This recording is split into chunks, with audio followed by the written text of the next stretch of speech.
evening, folks. Welcome to another stream of Let's Talk About It Now. Trust that everyone has had a fantastic evening so far, afternoon and evening so far. To all my moderators, if you can hear my voice clearly, put a 1 in the chat box.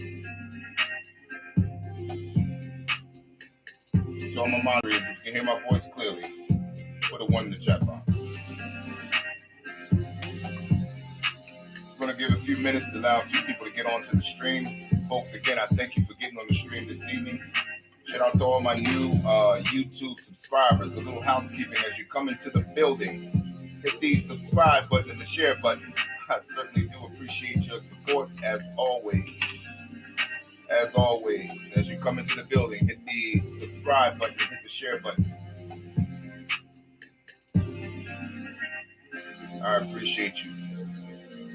Just give a few more minutes, folks, to give people time to get in. We're going to discuss a very controversial subject tonight. It shouldn't be controversial, to be quite honest with you. On the subject of reparations, I believe it's a subject that's justly due. If you are owed something based on services that you have received and you don't pay, you could be deemed as a thief. You could be deemed as someone who just refuses to pay what you owe. I find it very interesting that on the subject of reparations, black people are struggling simply just to get the general public, much less the government, to get on board with a subject that requires the attention of all. We have earned what we asked for. We're not asking for a handout.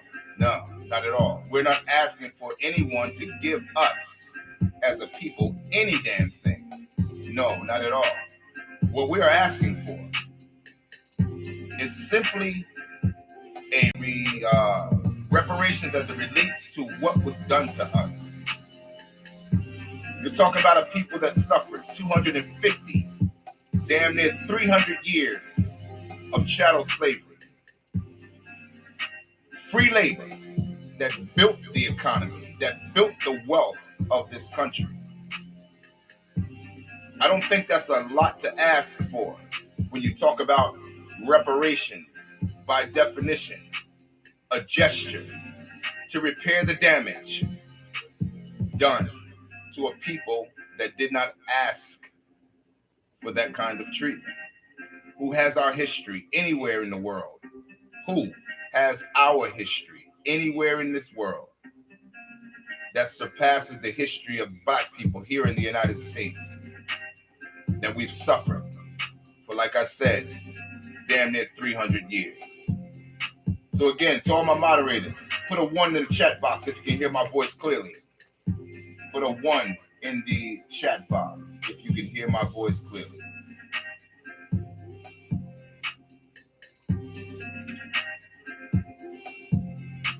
Good evening. Shout out to Gail. Shout out to Abdul. Thank you for that response. I appreciate it. Let's get right into it, folks. Let's get right into it. You know, sometimes you got to smile before you can cry. Because I will tell you, this subject is not a new subject. The subject of reparations as it relates to black people in this country is not a new subject. This is a very old subject. This subject goes way back. Martin Luther King had a speech that he did when he dealt with the issue of reparations. And as you can see how long it's been since Martin Luther King, this subject has gone on deaf ears. It's gone on deaf ears. We have a bill that was passed known as HR 40. It wasn't passed. I have to retract on that. But it was certainly a bill that was presented. HR 40. HR 40 was designed to establish the commission to study and develop reparations proposals for African Americans. The commission shall examine slavery and the discrimination and the, colonizing of the United States from 1619, which is the wrong year. A lot of black people don't understand that we were here long before 1619. This is the year that they love to promote. And I'll tell you why. Because if we were effectively here in 1555. There's a 64-year period that has been basically pushed away into oblivion. You're talking about the 64-year question.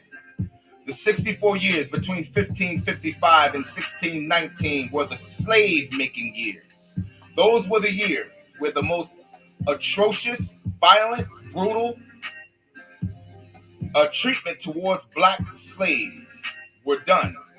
We call those, and those years are dubbed as the slave-making years. Those are the years they don't want to talk about.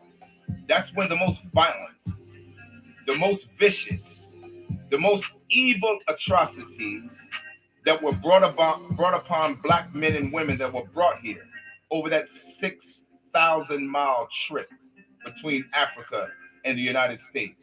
Oh yeah, 1555 to 1619. But they like to talk about 1619 because they want to gloss over the 64 years where they were breaking black men and women, breaking their spirit, breaking their willingness to fight. At least that was the attempt. Breaking their willingness to even live.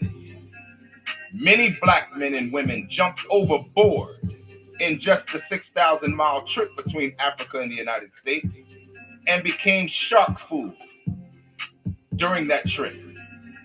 Oh yeah, they don't want to talk about that. But we're going to do a conversation tonight. And again, I want to thank all of you that got on the stream tonight. My name is Charles Chambers. I am your host of Let's Talk About It Now. Again, shout out to all my new subscribers of Let's Talk About It Now. And again, as you come into the building, if you are not subscribed, hit the subscribe button, hit the share button. Let's keep this kind of information going, as there are not many subjects on YouTube that deal with subjects of relevance. I intend to do so. And again, I thank you all for your support. Let's get right into it. How do you calculate? How do you calculate?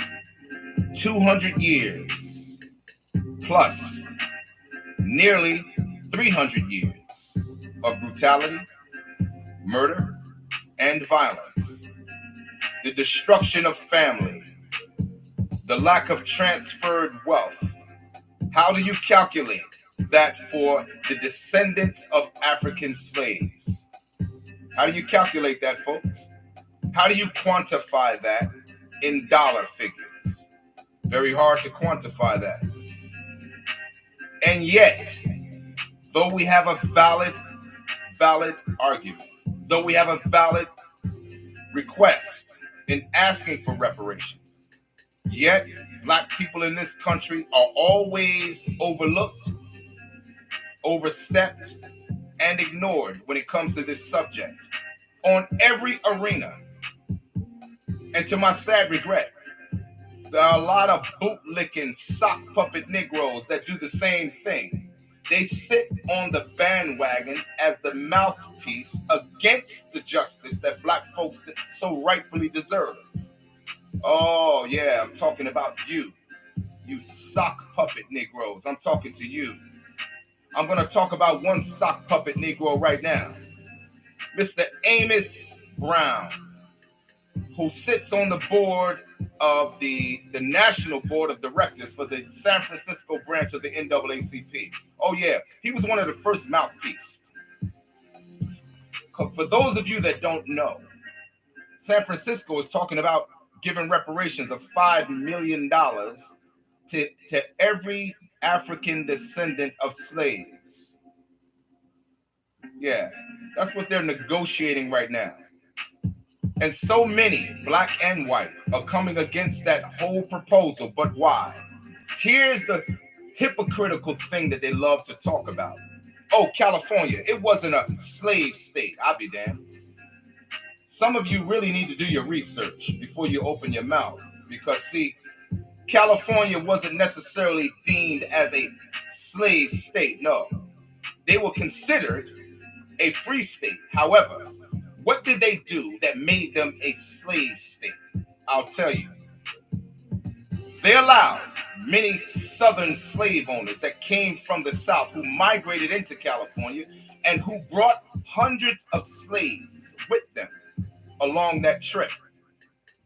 They were not denied the right as a slave owner to, in fact, enslave and continue the enslavement process of black men and women in the state of California, even though California was not deemed as a slave state. They didn't stop it. They didn't stop it. So what does that make you? That makes you a slave state. Am I right? Not only that, they were also a state that served as a state that reported slaves who perhaps ran away from their slave owners in the South, migrated to California. They were then reported as runaway slaves and returned back to their slave owners. And as a result, many of them suffered the consequence of losing their lives, consequence of having their feet chopped off. And that's just to name a few. Okay? So we can't talk about California as not being a slave state, because here's the thing.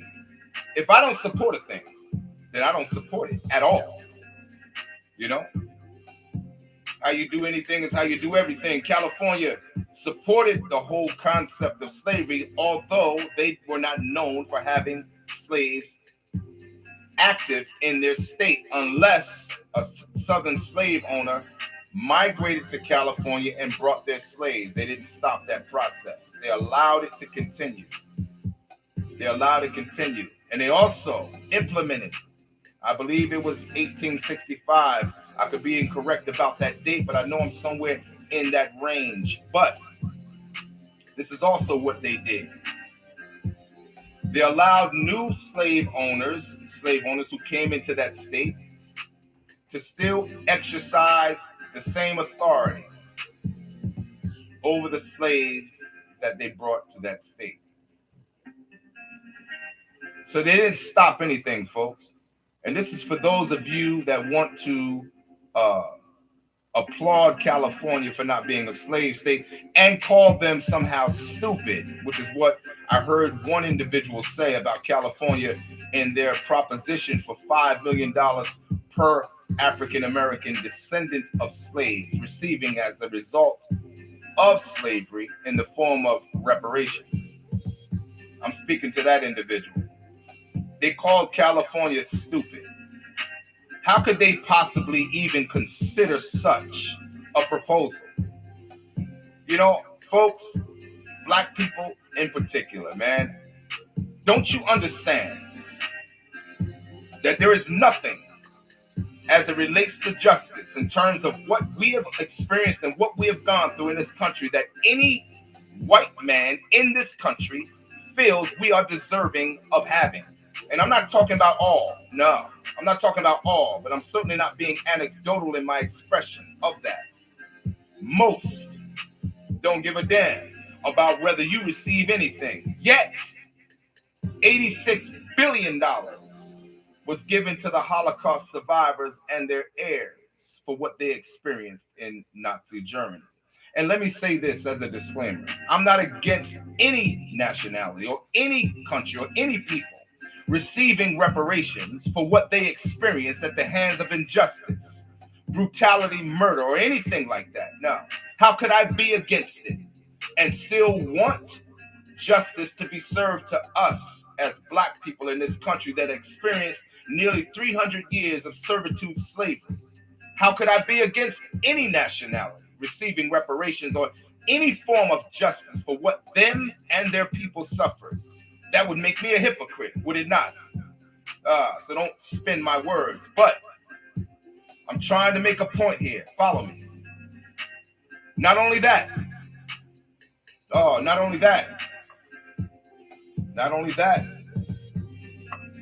but 82,000 Japanese Americans in this country were also given $20,000 each, and Along with that $20,000 each, they were given a formal apology from the then President Reagan. It seems to me that they're more willing to give us, the descendants of slaves, an apology as long as they don't have to do anything. We don't want to give you any money. And I will say this to anyone that hears my stream. If you're against a monetary payoff for reparations, you are against reparations. So go sit your boot-licking, butt-kissing, sock puppet behind down. We're not talking to you. Well, we're not talking to you. We're not talking to you at all. We're not talking to you. Because we understand who you are. You are the mouthpiece of the establishment. That's what you are. The mouthpiece of the establishment. So you can go sit down somewhere. We're not talking to you. Amos Brown, who is again the National Board of Directors for the San Francisco branch of the NAACP. Here we go. Here we go, folks. The good old NAACP, the National Advancement Association for Conformist People. Yeah. Here we go again. Here we go again. They just gave an image award to Dwayne Wade. You heard my last stream. It seems as though they back everything that has no substance. So we're not surprised that the NAACP, again, dropping the ball. Like I said in my last stream when I talked about you guys, we don't need you. Why don't you go sit down somewhere? Like I said, you ought to be ashamed of yourself anyway in 2023, calling yourself the National Advancement for Colored People. We're not colored, we're black. Knock it off. That was in the 60s. Get over it. Come on, get up to speed. Update your conversation and your language, NAACP. And to Amos Brown, go sit down somewhere. They love to get these civil rights fossils to open their mouths about issues and concerns where black folk are concerned. Again, go sit down. We don't need you. The number of Africans who died in the Middle Passage is over 2 million. That's right, 2 million. The number of enslaved who died first, second, and third generation, over 2.5 million. Let's add it up. The transatlantic slave trade represented the largest movement of people in history. Over 10 to 15 million people were forcibly transported across the Atlantic between 1520 and 1900s. At least 10%, 2 million died during this transport. Oh, we don't have a right to ask for reparations, huh? Amos Brown, you said that we should focus this reparations agenda on education. What education? Let me ask you something. What schools do we own? But if $5 million was given to every descendant of Africans who were descendants of slaves here in this country, we could open our own schools. We don't need to ask the government again to do something for us where education is concerned. Get your head out of the hole. Yeah, pull your head out of your hole. Or pull it out of your ass. But wherever your head is, it's in the wrong spot. Again, these civil rights fossils always got an agenda that contradicts the aspirations, the legitimate aspirations and desires of black people in this country who desire and ask for something that they deserve based on 200 to 300 years of servitude slavery. Let's continue.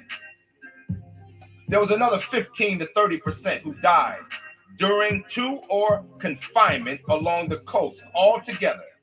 For every 100 slaves, another 40 died in Africa or the Middle Passage. We don't deserve to ask for reparations, huh? Black folk, pay attention. Who has a history? And I want to emphasize that. Who has a history like ours? Who? Name someone who has a history like ours. It seems to me that everybody can have a claim for what they feel was an injustice towards themselves and their people, except black people, except the descendants of slaves who built this country. There would be no United States without black people becoming slaves here. Every, and I mean damn near every, wealthy individual in this country that is white, they benefited from the institution of slavery. That's a fact. That's a fact. So why should we not have a grievance? Why should we not have a desire for reparations as it relates to us being addressed in regards to what we have experienced in this country? Why should we not have a voice? Why should we not have a desire? Why should we not? Let's continue. Reparations and its idea should be welcomed by all Americans. And yet, our desire for reparations has been deemed as silly or ridiculous. That we should be happy the fact that we had a black president. That we should be happy that many of our brothers and sisters who share our reflection have become successful in media, have become successful as it relates to acting in movies, have become successful as it relates to music and entertainment. Well, we've been entertaining ever since we got here. We've been entertaining this country since we got here. There's never been a question as to whether we were talented as it relates to music or entertainment. No, we've been the court jesters ever since we've been here. Oh yeah, we've been the court jesters ever since we got here. So it's no mistake to me that we have made headway as it relates to entertainment. But at what price? But at what price? At what price, folks? The only way that slavery ended was because of a governmental action of the 13th Amendment, after which Reconstruction failed, after 12 years, which led to an implosion from within, then a reign of terror like no other, the hanging of strange fruit, which we understand to be lynching, oppression of voting, the stealing of land, and the amazing concept of the continued de jure and de facto impact of slavery today, which we still experience. Oh, we got to wake up, man. Reparations is a justifiable request. $5 million for each descendant in California. At least we deserve that. But does that pay off nearly 300 years of servitude slavery? Hell no. But we still want the 5 million. Oh yeah, we still want the 5 million. Cut the check. Cut the check. Don't sit and wrangle over it. Don't sit and go back and forth with it. Oh no, don't do that. Do justice. You call it your original sin, America. This is what you call it. Your original sin. Yeah, that's what you call it.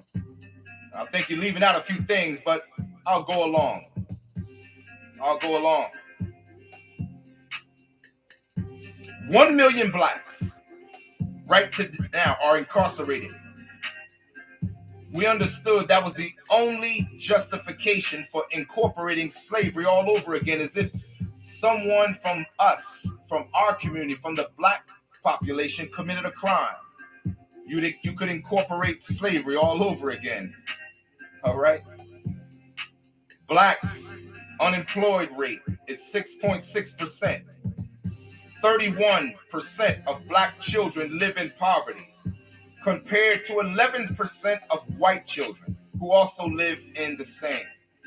The national average is 18%, which suggests that the percentage of black children living in poverty is more than 150%. Oh, but yet we don't have a reason to ask for reparations. Well, if we don't have a reason, tell me who does. Tell me who does. Because even though $86 billion was given to the Holocaust survivors, in which they deserve, and their heirs, another $3 billion is given to them annually as a welfare state in Israel. Let's talk about it. Let's talk about it. This is simply a discussion, a constructive discussion that will lead, my hopes is that it will lead to the practical response of government responsible. But let me ask you something, and I want to speak to my listening audience that share my reflection. I want to ask you a question. Do you believe that we deserve what we asked for as it relates to reparations? Because to my sad regret, I've spoken to so many who say that we should be satisfied with our upward mobility in this country since slavery. That we should be satisfied with the fact that we have now made headway in the movie industry, that we have somehow made headway in the music industry, and that we have made headway as it relates to certain positions of employment that we've received up to this point. That there's many of us that make $100,000 a year or more, and that we can drive fine cars now, and some of us live in fine neighborhoods. And